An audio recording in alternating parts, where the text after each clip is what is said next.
সালটা 2060। বিছানায় শুয়ে শুয়ে বোরিং হয়ে গেছি।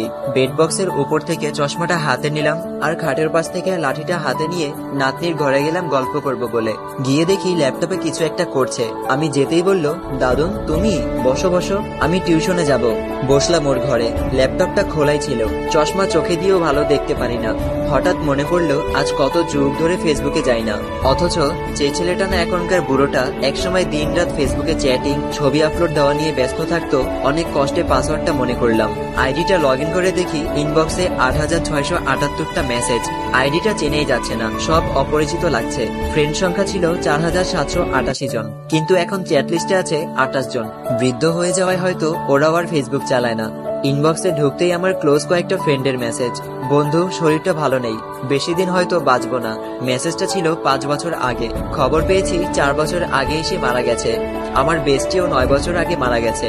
ওর সাথে চ্যাটিং গুলো পড়ে খুব ভালো লাগছিল। গ্রুপে ফ্রেন্ডদের সাথে কত মজা আড্ডা এসবই পড়ে আছে। ওদের অধিকাংশই মারা গেছে। এরপর চ্যাট লিস্টের একদম শেষে পেলাম তার মেসেজ। হ্যাঁ, আমার সেই পুরনো একতরফা ভালোবাসা। ওর কোনো খবরই জানি না। কত ভালোবাসতাম দুজন দুজনকে, কিন্তু ভাগ্যের পরিহাসে বিয়েটা হয়নি। আজ অনেকদিন পর তার কথা মনে পড়েছে। তার আইডিটাই ঢুকলাম। লাস্ট পোস্ট ছিল ১৬ বছর আগে, তার নাতনির সাথে ছবি।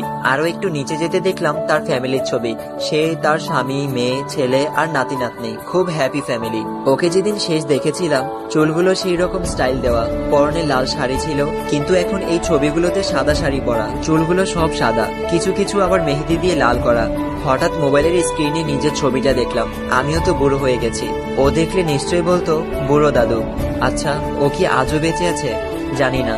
ওর আইডিটায় শেয়ার করা একটা পোস্ট দেখলাম।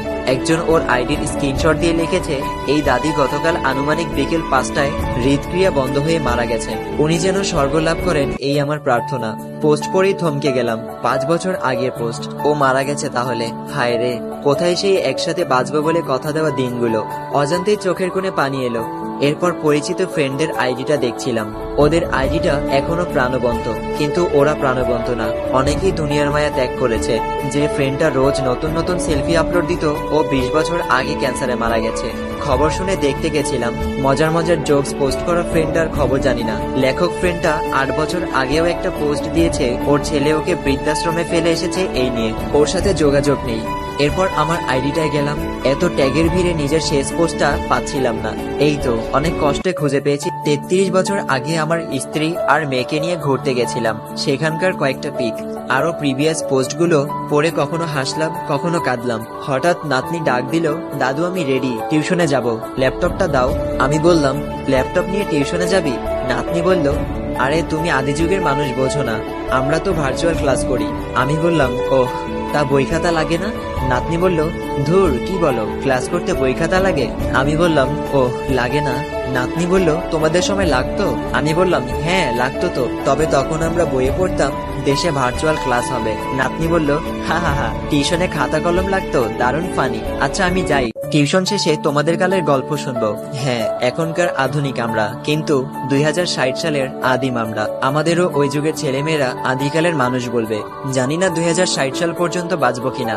যদি বেঁচে থাকি তাহলে টাইমলাইনে এসে একবারের জন্য হলেও পড়বো এই সুন্দর দিনগুলোর কথা মনে করব।